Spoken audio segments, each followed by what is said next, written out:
Trusted equipment, backed by service. Safer patient outcomes begin with the right equipment and the right partner behind it. That's why we created the MVP program, our commitment to being your most valuable partner in every procedure. When you start using IMP patient protective pads or SteriBump, our sterile surgical bump, you unlock more than just great products. You gain discounted repairs to keep costs down, free loaner equipment to keep you up and running, product discounts to maximize your investment, a 1-year new product warranty, and the exceptional service and support you've come to rely on, delivered by a team that's with you every step of the way. It's more than just a service plan. It's our commitment to stand behind you with best-in-class support, because reliable equipment means safer outcomes for your patients. That's the MVP standard. It's service when you need it, support that's seamless, and protection that's built in so you can focus on what matters most, patient safety. Talk to your IMP representative or visit impmedical.com/MVP to become an MVP today. Because when you invest in IMP, we invest in you. Family, it's 8 o'clock. Y'all know what that means, right? It's time to talk. Welcome, welcome, welcome. First and foremost, definitely want to give a big shout out to IMP. You saw it, the MVP program. Have you reached out to your rep lately? Are you a part of the program? Are you taking advantage of the discounts, the free loaners, the customer service that comes with being a most valuable partner? Are you participating? If not, definitely reach out to them. Go to their website, find your local rep, and get in on the movement today. I want to thank everybody who's here for, again, making this a great season. I see where the CEUs are helping everybody out, and I love the participation. Hey, Carol, as always, how are you? Sharon, MVP, yes, the MVP program, most valuable partner. Make sure you reach out to them. What can I talk about? Of course, it's time to talk. So let's talk about this. I want to dig into the issues that matter most to sterile processing and the healthcare community at large. So tonight, I want to shine a light on something every professional in our profession has experienced, but few are willing to talk about out loud. That gap between what's written on paper and what actually happens in practice. Let me repeat that for you. The gap between what's written on paper and what actually happens in practice. So you've seen it. The title of tonight's show said it all for everybody, right? Policy is not a poster. Policy is not a poster. Too often policies are drafted, they laminated, they pinned to a bulletin board, or they're stuck in a binder. Nowadays, I know every facilities have them in on their shared drives throughout the hospital. And how many of your people know how to get there? How many of them know what the policy says? Very few can actually show you, teach you how to get there, right? But we should know better. A poster can't hold somebody accountable. Just because you hung it in your department doesn't mean that people are going to follow it. When was the last time it was updated? Just because you hung that poster up, yes, you have a policy in the book, but is that what we're doing in our practices? Right? So a poster can't change behaviors. A poster won't keep patients safe. So just because we put that policy up, does that mean that we're doing the right thing still? What truly makes a difference is when policies are lived out. When we write that policy and we're living that policy, that's what makes a difference. When they're written with clarity, supported with training, reinforced by leadership, and carried out by every member of the team. That's when policy becomes more than just the words. It becomes culture. When everybody knows what the policy says and everybody's doing what the policy says over and over and over, that's when we have a culture that we can build on. So tonight, what we want to do, we're going to unpack the hard questions. What does it mean when staff don't even know the policies that govern their work? Why do so many organizations stop at printing rather than practicing? And how can we, as leaders and frontline professionals, bridge the gap between policy on the wall and policy in action? Those are the tough questions that I hope that you'll walk away tonight with an understanding of what that truly means. So when I was looking at this topic and I wanted to talk about it, I felt one of two ways. Who would be the first person or the best person to talk about this? Would it be a frontline person? Would it be management, whether that's a manager, supervisor, director, or would it be an educator? To me, I felt like we should get an educator so that in turn, that's the person who's carrying out the onboarding. That's the person who's showing people where the policies are. That's the person who actually ties the two things together. So what I did was I reached out to a friend of mine and I invited her here so we can try to dive into those tough questions. So family, as we always do, can you welcome Miss Leza Money to the podcast? We should have warm up. Give you a round of applause. They're happy you're here. Welcome, Leza. How are you, ma'am? I'm good. How are you, Kenneth? I'm good. I appreciate you for being here. I thank you for being here because I've heard I've had a lot of comments, a lot of text messages about this is a needed conversation. So I'm glad that we can actually get somebody here who can actually talk about it. Crafted Mom, I see you. I didn't want to leave you out. I know I saw you in the comments, and thank you for being here again as well. Leza, for those people who don't know who you are, could you introduce yourself to the family, please? Sure. So hi, family. My name is Leza Money. Yes, that is my name. I was born with it. And I've been in the industry for over 20 years. I've done everything from traveling technician. I've done education, and I'm currently over a healthcare system as the sterile processing educator. Now, I do know that you also teach, right? I do. What is that? So I also do a little bit.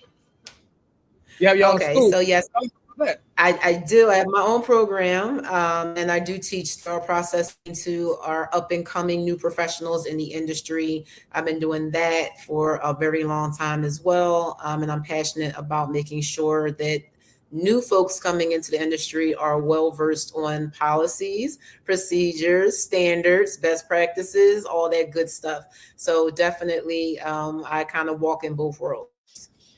So you said a couple of key things in that statement that I want to touch on. You said you teach, you got practices, policies, procedures, and you want to make sure that they're well versed. So when we talk about policies, that should be what we're doing when it comes to in our professional environment, right? When we write these policies, it should be what's taught, what's shown every day, and everybody should be well versed in what that policy says. Now, as an educator, let me ask you this question. How often do you run into cases where people are just doing because somebody showed them versus knowing what the policy states? That's every day. And that's everybody. It's the new people, the old people been there for 100 years. Everybody does that for some reason. Yes. Now, my question about that is, what has caused that to be the standard versus an anomaly? If that, you said, in the words of you, if everybody does it that way and everybody's practicing it that way, how did we get there? In my opinion, it seems to be a little bit of complacency sometimes in an environment, the culture of the department. This kind of depends on which angle we're speaking of, but it seems to be like, well, this is what I've always done, whether it was the right thing or policy. It's, well, this is what so-and-so told me, so this is what I've done for the last 50 years. No one's going to show me anything and tell me anything different. And people take on those attitudes sometimes. And when you challenge the system and say, well, the policy says something different, so for some reason, people don't want to hear it. I heard you say it. It's that key phrase that'll kill any department. It's just how we've always done it, right? So yeah. in those departments where we see, you know what, I'm gonna be honest, I've never seen the actual policy hanging in a department, but what I've seen is maybe the SOP, things like that. So if people don't even know where the policies are and people don't train to the policy, how do we expect it to get better though?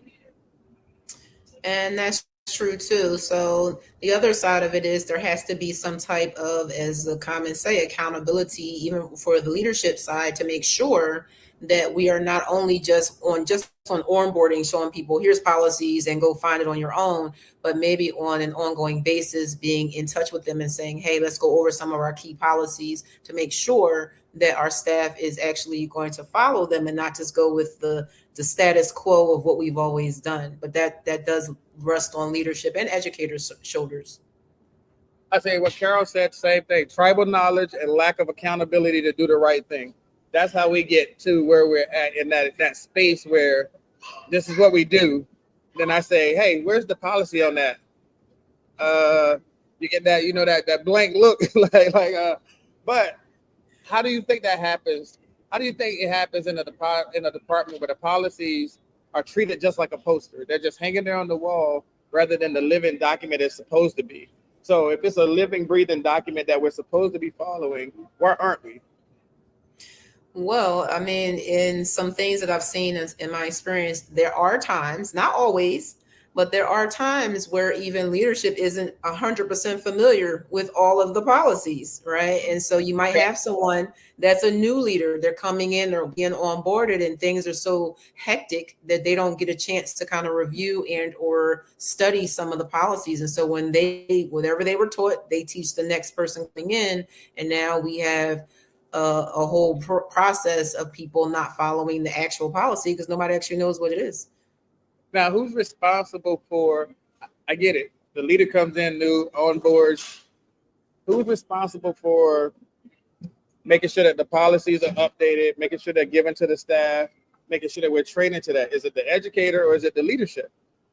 I think it's a partnership. And from what I do, even right now in the system that I work in, I do a little bit of both, right? So I'm also a part of the conversation with policies. I am responsible to make sure that if there is a policy, or a lot of times when we see staff has a trend of not following policies, and of course an in-service or something is requested, and I do that and also show them the actual policy. But then when we're creating new policies, I am part of that conversation, and leadership does assist with that. And of course, holding staff accountable to the policy once they are educated on it is also our leadership and educators' responsibilities. So you must have read my mind because I was about to bring up some stuff. So me being a former director, let me ask this. So we all know that Amy states about fingernails and dress codes and things of that nature, right? Yeah. You know what it says you should be at. Yeah.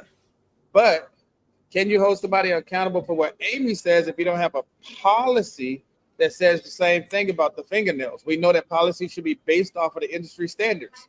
So this lady comes to you and says, you go up to the tech and she has her nails and stuff, and you say, well, show me a policy. And then you go looking, but there's no policy. What do? That's an interesting question. So it does happen in those instances. It's a bit of a challenge, but in my experience, the first thing I'm going to say is, as a sterile processing professional and as the industry standard, we're going to hold the line, right? And sometimes hospitals may not be holding the line in their policy, but this is what we do. This is why we're the experts. This is why we're the certified individuals, right? So that's what my answer is. Again, to the point of, if it's not in your policy because the policy wasn't updated, or you never had one about dress code or fingernails, or, you know, I've seen them where they say about wearing your own bouffant cap and stuff like that, right? You got to, wear one that's hospital laundered and things of that nature. If it's not in the policy, how can we hold somebody accountable for it? Which then goes back to, what are we onboarding to if the policy is not even there? Like, you're saying, hey, the policy is over there and it's not there, but you're trying to hold somebody to a standard. That's a conundrum right there. I will give you that one.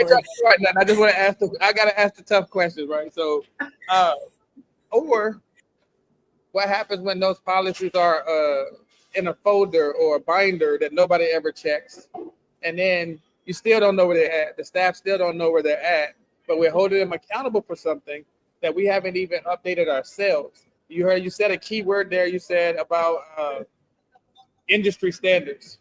Yes, we all know what the industry standard says, and yes, our policy is supposed to be based off of that. But if you don't have a policy, now what?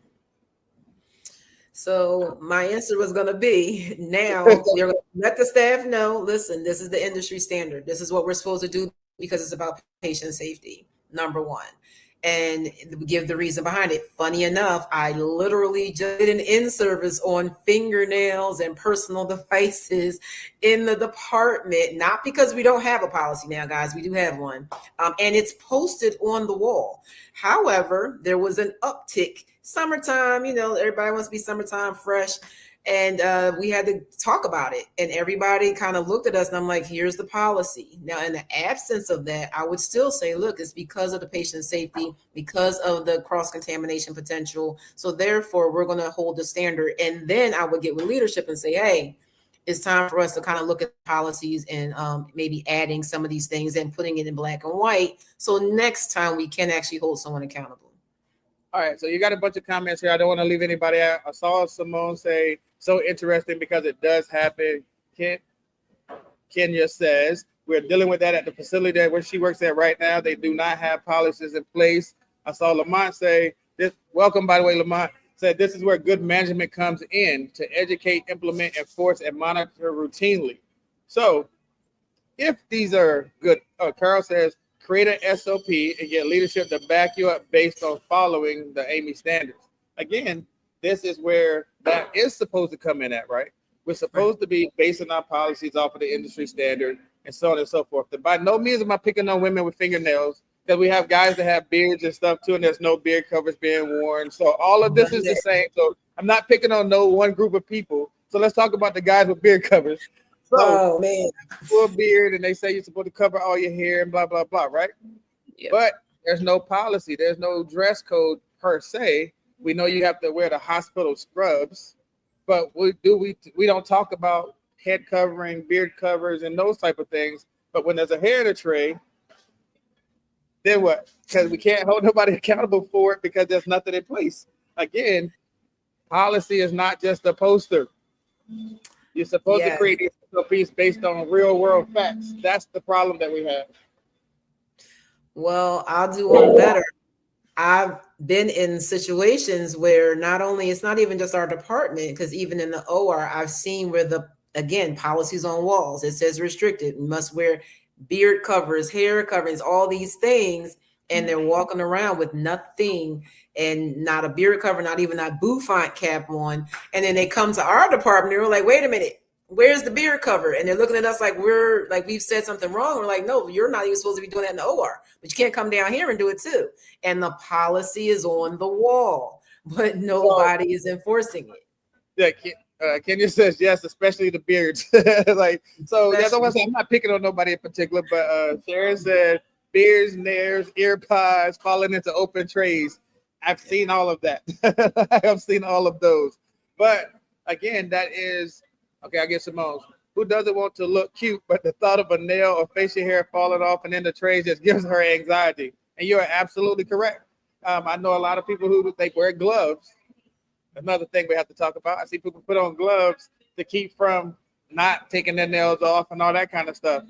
There are workarounds, or is it? Can you wear gloves on the clean side? That's a different whole conversation.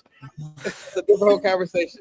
But to the point of the OR versus SPD, they would tell you quick. They follow ARN and they have a certain sort of dress code. We have AMI. We have a certain set of dress code. So to us, are you supposed to have jackets on in the department versus, are you supposed to be covered up? Hair, arms, all that stuff. Versus in the OR, yes, they walk around with no jackets, no this, no that. And there is, I've been across the country and I've heard SPD say it's a double standard. But is it, if we're following what we're supposed to be following? Right. I think that's the bigger question is it a double standard when it comes to what the policy states, if they have a policy and we don't? I guess that's the bigger part of the question there. So She says, "Woo." Again, back to what Knowledge or Nonsense just said. What if a policy isn't in place? Does that person with the hair in the tray or that nail in the tray, do they get a pass? Because we know what the industry says, but if you don't have anything in writing at your hospital, what does that do for the quality and the patient safety?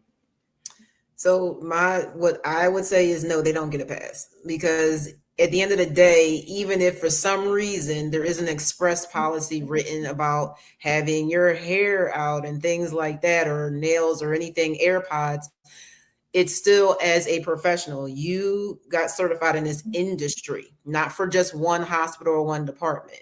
So if you got certified in the industry, you know what the industry standard is as SPD 101, and you're sitting here trying to argue and say, hey, it's not in this particular hospital's policy, but a patient was at risk because your nail popped off in the tray. That's not really to me, it's not really a good argument to say, oh, well, it's not the hospital policy, because at the end of the day, it's about patient safety, number one. So you still have to be accountable for that. Because if you're going to try to argue the nails on if they're on your hands is one thing, but if they're in the tray, that's a whole nother story. That is very true. I saw a couple of things I want to hit. Let me back up. So Simone's question was, how does a facility not have any policies in place? What happens when you have that unexpected visit? Simone, what I would tell you is, I've seen it, and because there's a spot for policies, if you know how to get to that spot, sometimes it depends on what they're looking for. They may ask you for the policy for running the sterilizer. They may ask you for the policy on your high-level disinfection. They may ask you the major ones, but they may not break it down to the nails, the hair, and that kind of stuff. So again, you have to have a policy for all of these things so that it does. The standard operating procedure is one thing, but having that policy in place is going to save you. Carol says no gloves to cover nails. It causes more cross-contamination because they don't change them and touch everything. See, Carol, I wasn't going to say it. I just know that people wear the gloves in the department, so I was going to let Leza tell us what her thought on it was, but that's another show. I know it's another show. So, Leza, in that, let me ask you a question. And I know you've been doing this a long time. Can you tell me of a time, and this is the good part of this, so can you tell me of a time where a well-written policy actually changed the way the team worked rather than just being referenced during audits or pop-up visits? Again, a time when a well-written policy changed the way the team worked, and it wasn't treated as just a poster on the wall, and they could actually reference it during the visit. But I want your answer right after this commercial. In a world overflowing with noise, are you truly being heard? Or better yet, are you truly listening? Kenneth Campbell, industry author and expert in sterilization, is back with his latest book, Learn to Listen, So Others Are Willing to Talk. This book isn't just about hearing words, it's about understanding, connecting, and building trust. Whether you're leading a team, navigating relationships, or simply striving for better conversations, these practical strategies will transform the way you communicate. Imagine a world where every conversation leads to deeper connections, resolved conflicts, and greater influence. It's possible when you learn to listen. Are you ready to elevate your communication and create meaningful relationships? Learn to listen, so others are willing to talk. Available now. Hey, I appreciate all y'all for being here. So I got one ask. If any of y'all know that Kenneth Campbell guy, can you put me in contact with him? Because I need to know. I need a copy of the book signed for myself so I can bring it on the show. Learn to listen so others are willing to talk. So somebody put me in contact with him, please. I thank you. Leza, right before that commercial, we talked about can you talk about a time where there was a well-written policy that actually changed the way the department ran and worked, and it wasn't just a poster. It was actually being used and was even to be referenced during an audit or an unexpected visit. Can you tell me about a time that happened? Yes, I can. So the first thing that comes to mind is a department policy that I have where I'm at currently.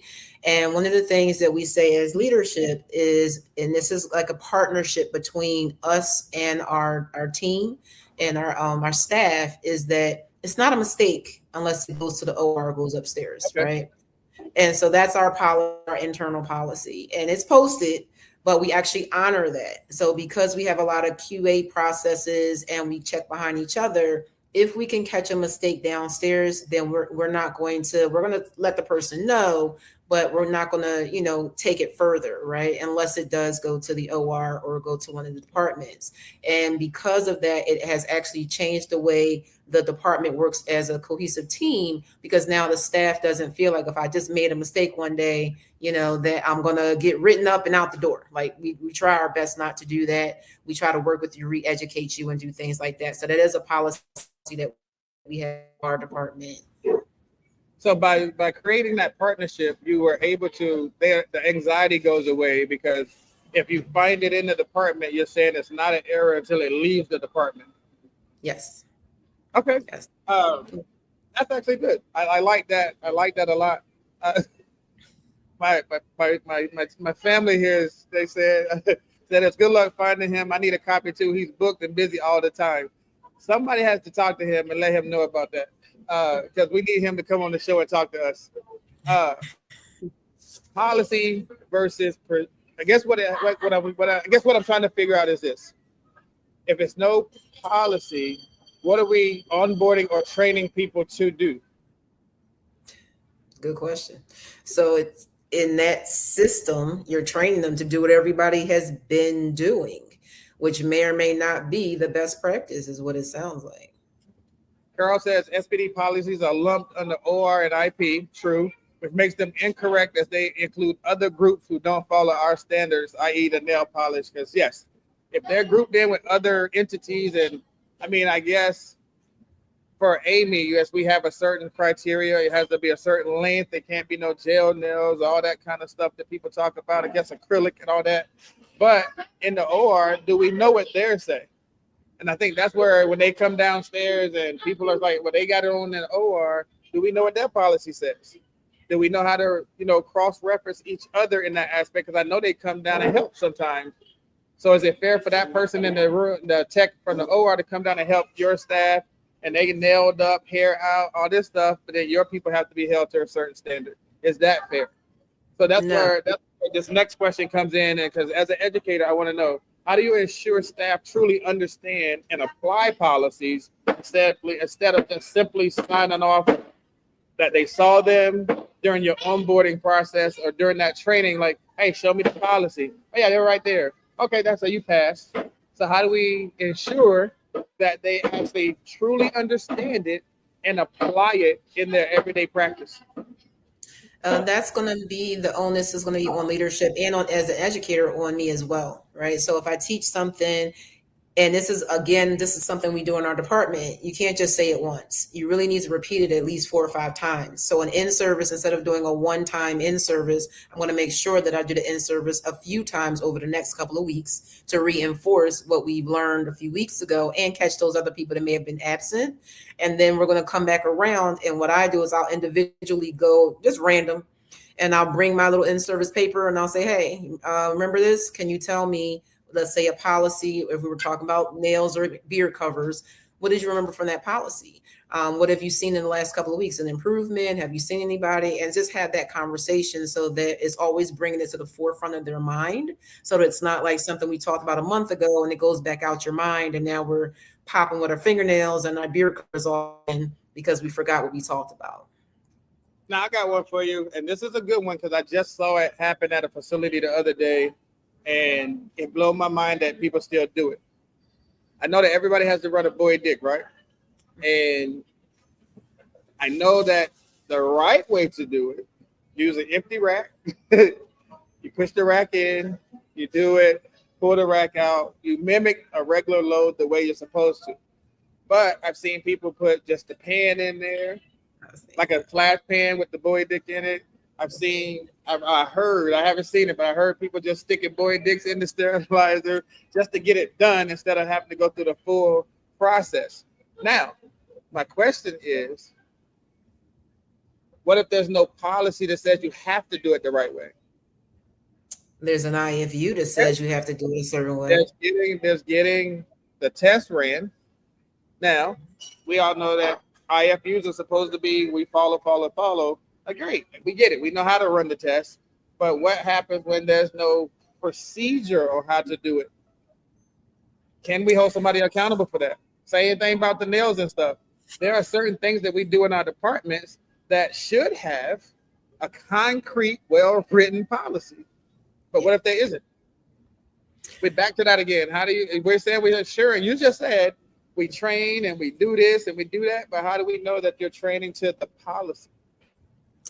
So if you're training, so as an educator, if I'm going to train something, especially to that level, we're talking about running the sterilizer and how to test the sterilizer, right? And first of all, I feel like if you're doing that, you should know how to do that as a professional, whether there's a policy or not. And now what you want to do when nobody's looking is another story, but to say you don't know it is kind of a little bit sketchy to me, because we've all kind of been trained, I would assume, at some point on how to do it. Now, let's just say it's a newbie. They got trained by somebody else who does it however they want to do it, and they had no idea. If there's not a policy on that for some reason in a hospital, then I feel like an educator or leadership needs to take the responsibility again to show the person the proper way according to the professional standard. I'm gonna always fall back on professional standard because our industry is our industry. And to me, whether a hospital is up to speed with that, is still our responsibility to hold the line and to show that professionalism so we can bring the hospital along with us. I think you cheated. I think you got my notes or something, because my next question or my next statement was, what role do the leadership play in bringing a policy to life in the day-to-day operations? I know everybody said it's a role of leadership to ensure that that policy is there, that policy is written, and so on and so forth. But where does leadership fall in the actual day-to-day if they're not on the floor like that?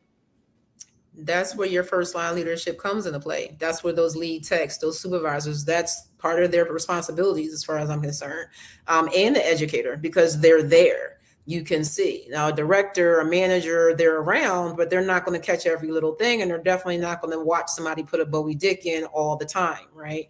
So that's why we have other people in place so that they can find these deficiencies and say, hey, we need some education around this. We need a policy, and then go, hey, manager, director, we don't have a policy because I looked it up and it's not there. And then facilitate that process to get it implemented.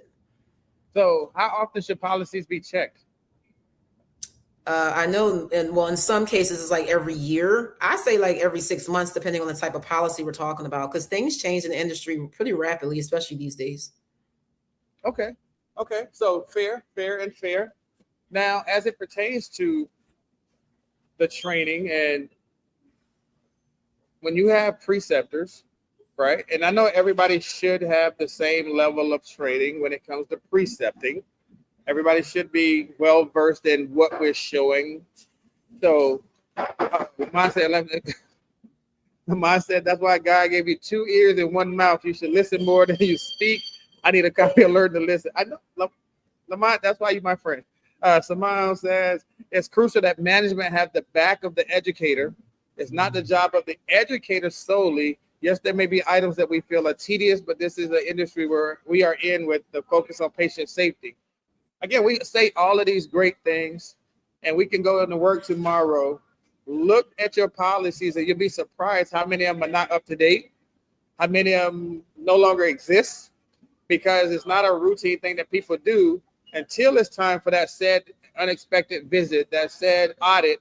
That's when you find these things. But how often does, they say Joint Commission come around? How often are you actually truly looking at your policies? And that's why I struggle with the them versus us scenario, because we'll say, oh, they don't have to wear a jacket, so on and so forth. And then we have to wear a jacket down here. But again, to your point, there are industry standards. But again, a person that has any sense will say, well, what does our policy say? I get what you're saying. You got in this industry for the job that you're in, and you're supposed to learn these things. I said in a previous show, somebody told me, Amy, they work at their hospital, so Amy has no say-so in their department, right? So if Amy doesn't have say-so, it's governed by the policy. So now, show me your policy on ABC, and if you don't have it, then what do? That's the basis of this whole thing. It's not just a policy. It's not just a poster that's hanging there on the wall. Carol had a good comment there. It went away. I'll get to it when it comes back up. But those posters, even the posters on the wall, things change so much. How often are you changing those? Yeah. Because a lot of outdated posters are still there. Like, we write policies about first in, first out. Is it happening? Are we rotating trays? Are we doing all of these things that we say should be in a policy? We say are industry standards. We say are normal day-to-day, but we're not doing.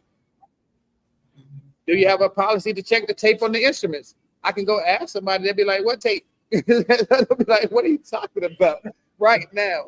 But these are the type of things that we have to be talking about when we're talking about holding people accountable for stuff and creating SOPs and policies. How do you create an SOP that works for your department? Let's talk about that real quick. How do you create an SOP? How do you create an SOP that actually works in real time? How do you create one that works in real time? Yes. Not just what the industry says, but we're talking about what actually happens in the department. Because that's where you get dinged at, right? We don't get dinged by what Amy says. We get dinged by what your policy states. Yeah, that's true. So it would be taking account of what's going on in your department. So like some of the things that we do is we notice what's happening. So we're taking, even if you're doing your rounding or you're taking inventory of what you see, or your first line supervisors and lead techs, they're there so they can kind of say, oh, well, I did see the person put the Bodie Dick in on the mesh pan without putting it on the rack and all that. So if you're aware and you're paying attention of what's going on, now you can say, okay, what is the most pressing things right now that our staff are in need of some more education and an actual policy around, so we don't have to have these challenges down the line. And then you sit down to me and you would sit down and create the policy and then educate the staff on the policy. So everybody is aware now, do not use that basket for your Bowie Dick. Use the proper way or whatever the policy needs to be. Now, in that same vein of training and thought process, when we are bringing somebody on board, or we are doing, I guess when we have students and we're doing all these things where we're getting people their hours, or we're, a new person coming in, you're training them to the way you do it at your facility. Are we truly saying, hey, read the policies first and then go into the department? Or do you stick them with a preceptor and say, hey, this person is in decon for 3 weeks, this person's on prep and pack for 3 weeks, this person on the sterilizer for 3 weeks, and they never see the actual policy? Now are we reverting back to the tribal knowledge because you're now just telling them you train them? So which one is correct? This is just opinionated. These are our views, not the views of anybody's entity that we work for or may be sponsored by. I'm just saying, is there a correct way to get that knowledge to the staff? I think it's a combination of both.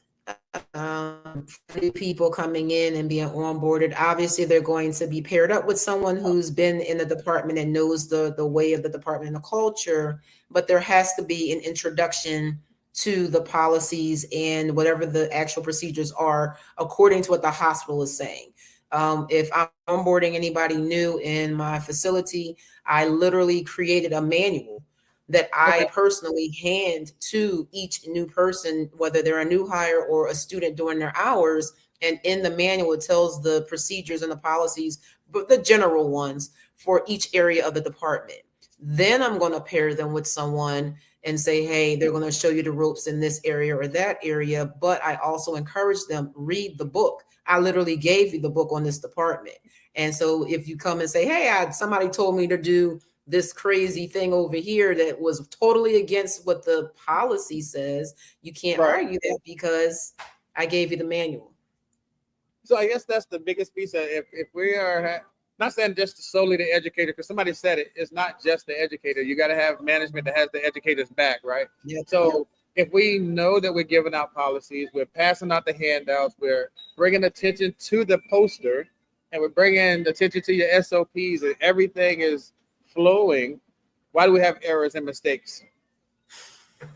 Well, that's a great question. I know people say shortcuts. I get it. It's a part of this business we can't get away from, no matter how we try. But if we are training to a policy, training to a standard, Why do these things still exist, and how do they keep happening? Because again, people take shortcuts. There's pressures. Like, we have to also look at the other side. I'm a great tech, and I might know policies and procedures. Wait a minute. I want to hear this. She said we got to look at the other side, family. I want to know what this other side is. I mean, if I'm a tech, and I've been a tech. I'm a tech, and I get pressure from the OR. I'm getting all these things, and I'm trying to do the best I can. But they need that one tray, they need these things now. Like, okay, so I might cut a corner, and then me cutting the corner, I'm like, well, that took me a little less time. Maybe I can continue to do that.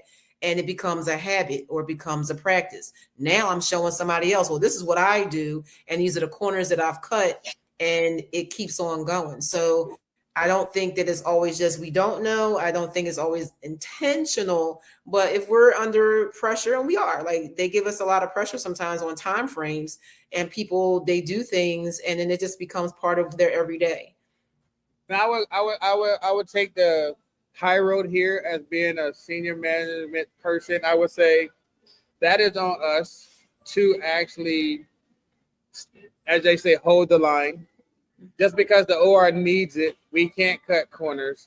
We can't do, as Sharon say, it's just turning to miles and miles and then miles and miles, because yes, every time you cut a corner, you're saving some time, you're getting it, you're making it happen. But what again does the policy say? What does that SOP say? And I tell people all the time, they know what I do, and there's no secret.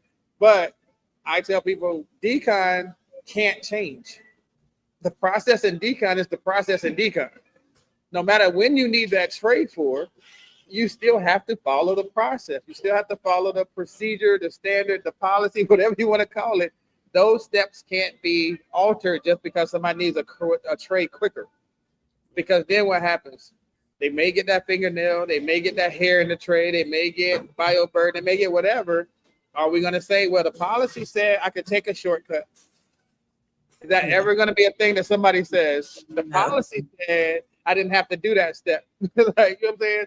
So why do that? And again, that's back to what I was saying. Why do they exist? And I just think it looks like that. Like, when we're thinking about these things. And a great conversation so far, Leza. I appreciate you. But this was all made possible by my good friends over at IMP. If you're not an MVP partner, most valuable partner, make sure you reach out to them, and definitely sign up for that program where you'll get free loaners, you'll get repair discounts, you're going to have great customer service, and it's just the program itself will save you a ton. Matter of fact, you know what? Leza, we're going to talk some more right after this commercial. Trusted equipment, backed by service. Safer patient outcomes begin with the right equipment and the right partner behind it. That's why we created the MVP program, our commitment to being your most valuable partner in every procedure. When you start using IMP patient protective pads or SteriBump, our sterile surgical bump, you unlock more than just great products. You gain discounted repairs to keep costs down, free loaner equipment to keep you up and running, product discounts to maximize your investment, a 1-year new product warranty, and the exceptional service and support you've come to rely on, delivered by a team that's with you every step of the way. It's more than just a service plan. It's our commitment to stand behind you with best-in-class support. Because reliable equipment means safer outcomes for your patients. That's the MVP standard. It's service when you need it, support that's seamless, and protection that's built in so you can focus on what matters most, patient safety. Talk to your IMP representative or visit impmedical.com/MVP to become an MVP today. Because when you invest in IMP, we invest in you. I know y'all saw that commercial. When you invest in IMP, they invest in you. It's definitely a program worth investing in. Make sure you reach out to your rep and see what you can do, see what they can do for you. Leza, it's been a great conversation. We've been talking about policy versus not following it or not having it. Like, it's actually very, very simple. Hey, I want to make sure y'all get your phones ready. We got a little bit of time left, but get your phones ready so you can make sure that you can grab the code for the night. Make sure you get your CEU at the end. And definitely, it's been a whirlwind with the CEUs. I know a lot of people, I've seen you go on, take your test, pass your test, get your certificates, and I appreciate it. So keep telling people about the show. Have them come watch the show, get those CEUs. I know y'all need the CEUs. Make sure we get them. Hey, Miss Madam Presidente is here. Arlene, welcome, welcome, welcome. So we talked about people not following the policies. We talked about not having policies. We talked about everybody that's involved in making it happen, right? So let me ask you this question. What is one of the biggest barriers, in your opinion, what is one of the biggest barriers to turning policies into practice? And how can an organization overcome that challenge? One of the biggest barriers that I find is more so as we've been talking about, the mindset of this is how we've always done it. Change. We all know that sometimes change is difficult. And for some people, and when you're coming in with a policy and I'm not used to doing that, or I'm so comfortable and have become complacent with the way I've done things that I don't want to, I really just don't want to change. And a lot of times that causes some challenges when we're trying to implement new policies, because it's just really like, okay, this is the policy, we all going to do it. And they're like, no, we're not doing that. We've been doing it this way forever. And that's just not going to work for me. And a lot of times we have to do a lot of re-education and coaching in order to get some people and individuals to move with the times and kind of go along with the policy changes. So sometimes it is a bit of a challenge. I can see that. I can see that because I know we saw it with ST91 when those new things that were implemented for endo and the changes that happened, and people had a whole uproar about the 10 minutes of air and I can't put it in the cabinet. I can't do all these things. So we know that it happens. Just like with the new transportation that came out, the new water quality that came out. People are afraid of change. I get it. But if that is our standard, what is the challenge? If we're training people to a standard, what is the challenge? Yes, that phrase is in every department that I've ever been in, as a vendor, as a regular tech, as a director. I've always heard people say, we always do it that way. Yes. Yeah, that doesn't make it right. That doesn't make it right. So if we're creating, that's what I'm saying. If we're creating these SOPs and we're doing it true to form of what happens in the department, how is there a gray area? Yeah, I don't know how there's a gray area. Honestly, I said we talk about accountability, right? Yeah, that's what it's about. So is it worth the accountability when you're talking about losing people because people just don't want to do the right thing? Because that's the other part of that. You start writing retention. You start.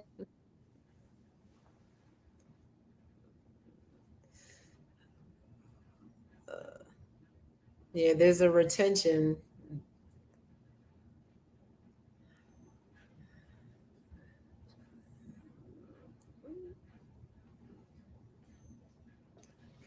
Can you tell us about the retention problem, Leza? Oh, okay, I wasn't sure if I was frozen. Yeah, so that's the other side of it. You have the HR and other departments saying retention. So then if you have staff that are maybe a little bit more resistant to policy changes, and it's, as Kenneth was saying, well, there really isn't a gray area, it's black and white. Then it becomes a bit of a dance where, okay, we have to implement new policies, but we also don't want to have a situation where if we have someone that's resistant, that they're going to, we might possibly lose them. So therefore, we have to kind of figure out a balance between us being able to retain the staff and keeping them up to date on the policy and following those procedures. So I think that sometimes can be a challenge for leadership. But that's why we're here. And that's what educators, that's why we're also here to help to keep the staff on board as well with the new policies. When there is an unexpected visitor, how soon are the policies updated? Because I've actually seen where policies haven't been updated. I'm saying like years and years. Like it's almost scary because some of the stuff is antiquated, like so antiquated. Right. So, yeah, and that's the thing. It shouldn't take unexpected visitors to show up to make policies all of a sudden get updated or things like that. These are things that should be done on a regular basis, right? There should be a time frame around it, and there should be a policy written on how often policies are going to be updated. So I think they didn't want to hear what I had to say. I think they tried to kick me out. They didn't want to hear what I had to say. That's why I know. Hey, Kenneth, wait, she's answering. Oh, I'm sorry. I missed it. Welcome to the live show. Right. No, I was just saying that there should be a policy written on how often policies were updated, and that there shouldn't take unexpected visitors to show up or potentially be on their way for things to change, and all of a sudden the hallway gets clear, and all of a sudden everything is clean, and all of a sudden the policies that should have already been implemented before are being done, and people know how to follow policies. So that's all we were talking about. We missed you for 2 seconds. Yeah, they want to kick me out when you start talking real stuff. That ain't right. Arlene says COVID taught us a lot about implementation, right? It's like there was a policy for everything that didn't make sense during COVID. Like we were reprocessing masks, and I know that's not a policy. So I'm just saying, when we're talking about creating these SOPs, and that's what I was trying to say before they kicked me out. When you're talking about creating SOPs, and we're talking about putting these SOPs in place, we have to make sure that our policies reflect what we're trying to teach. Our policies reflect where we're referencing this information from. Because again, back to your so you got to have a policy on policies. I know that's right. You got to have a policy to police the policy. But when you're talking about all of these entities that play a part in it, AORN, AST, HSBA, AME, all these people are going to say different things, right? How do we bring all that together to make sure that we're doing the right thing? And to your point, how often are they checked? Who's checking them? That's important. Who's signing off on them? Is there a policy committee? Are we sitting together and say, hey, is that what has changed here? Not relying on one person's tribal knowledge to say that's what should go into a policy, and actually collaborating with the team to say, is this still true to our standards, our practices, and what we're doing in the department, and making sure that those things actually are being implemented. As we said, implementation of everything, right? Leza, as I always do about this time, if you were, since we're talking policies, let's talk about that. If you walked into a facility right now and there was no policies, or the policies were outdated, how would you tackle that situation as a new manager? If there's no policies? We're going to say there's none, there's slim to none, there's none, there's outdated policies. Because if it's outdated, essentially you have no policy. So how would you handle that situation? Okay, so if that happened, I would assess the situation first, right? See what the top, let's say top 10, top 20 things that were like staring me in the face, and we have to get some policies around that. And then I would start creating the policies, talking to the existing leadership team that's there, get their feedback on what's going on in the culture, get the feel from the staff, have some conversations with the staff to see like, why are we doing this, or whatever their thought process is behind it. Then I would, like, as you said, have the committee. We would put together a committee, put some policies together, do some education, do some re-education, and reiterate the training, as I mentioned earlier, and do some coaching around it. That way, hopefully over time, we'll see a trend where people are starting to adopt the process and the policies, and it goes into a positive trend. Okay. And in that same vein of existence, when you're talking about, I saw Arlene say something that threw me off real quick. She said, agreed, policies, changes need to be made annually, or at least looked at. So when it comes to onboarding, everybody may not pass out a book like you do. How can we ensure that onboarding actually truly touches on the policies? I know that we make checklists for everything, and it just says, instead of just checking a box, how can we make sure that those policies are at the forefront of, hey, this is what you're going to be doing. These are the things you should be familiar with. Can we do something different to make sure that that becomes a priority? Yeah, something you can do in addition to is do some assessments around it. You can challenge people and give not a paper, maybe do give them a paper and pen and say, hey, take test on it, but you have to test them, you have to challenge them. Not everybody is going to even read a book if you handed it to them, right? Not a manual. They're like, I don't want to see that. I don't have time for that, So it doesn't even matter. You can hand them a bunch of policies. It doesn't mean they're going to read it and or follow them. So it then becomes a process of being able to assess whether or not you read the policy. I'm assessing what I see you doing in terms of what you're doing as your process on a daily basis. And I want to make sure that you can give me some feedback on what the policies are. I'm not just going to assume that you checked off the checklist and we're done. I need to see it in real time. And that's something that we've done. We did have a checklist, say, around sterilization and how to do it properly. But then when you go behind the person, they signed off on it, but still didn't know how to do all the processes. So we had to go back through and actually say, okay, you are not familiar with why there's these pulses in our sterilizers. You couldn't answer the question. What are the pulses for? What's positive, negative pulses for? Things like that. So we need to go back and actually challenge them and do some assessments and get feedback in real time. So are you telling me that a competency can be used to make sure that people are doing stuff correctly? Oh my, I would have never thought of that. I would have said something different. But Carol says, moving forward. Arlene says, see, y'all trying to play with me now. Carol says, no one else would run screaming from the building. True. And Arlene says, I start with equipment, then process policies, then RMD process policies. I maybe number the policies like all 500 SOPs are for SPD equipment. And that is very true. But to that same point that y'all making, it's hard enough to get people to do their health stream. How are we going to make sure they read policies? Let's talk about this in real time. It's hard enough to keep up with everybody doing health stream, and now that you want us to add policies in there too. You know how staff get. It's one or the other. Which one you want? Which one are you going to do?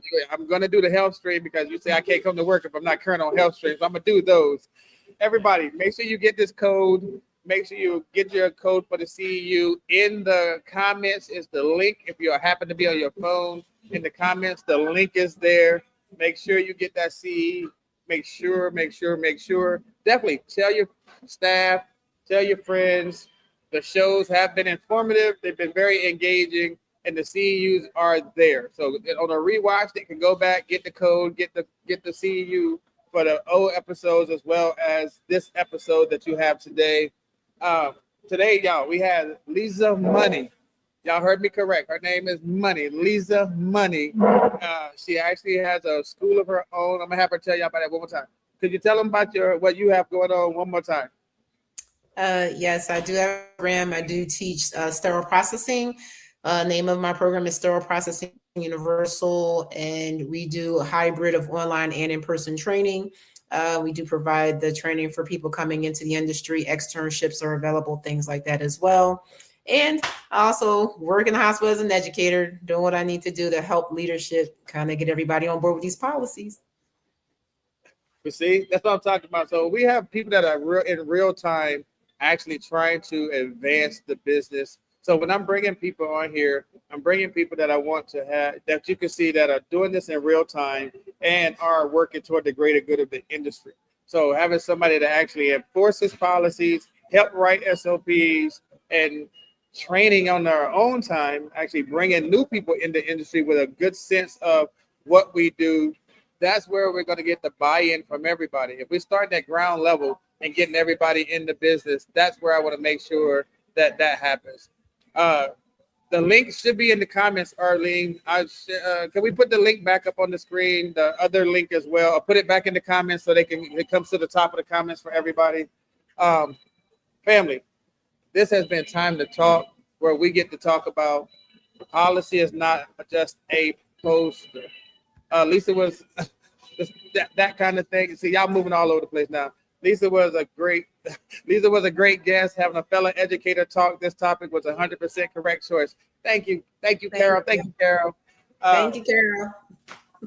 There goes the link, Arlene. Make sure we click on the link. Make sure we get the link. So y'all get the CEU. Again, family, policy is not just a poster. Make sure that what you're doing in your departments, or make sure that when you see somebody doing something that's improper, we are not turning a blind eye to that stuff, because patient safety should be our main focus. And if we're not doing things correctly, how can we set in a good sense of moral character say that we are giving our patients 110%. So make sure that those policies are updated.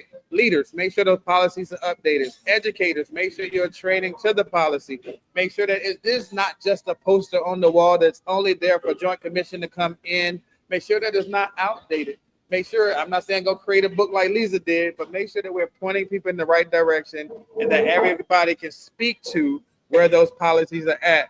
Family, I appreciate you all. I thank y'all for being here. Leza, again, thank you for blessing us with the knowledge tonight and dropping those jewels on everybody. Family, as always, I'll see y'all next week, same time, same place. It's been time to talk. Let's talk about it.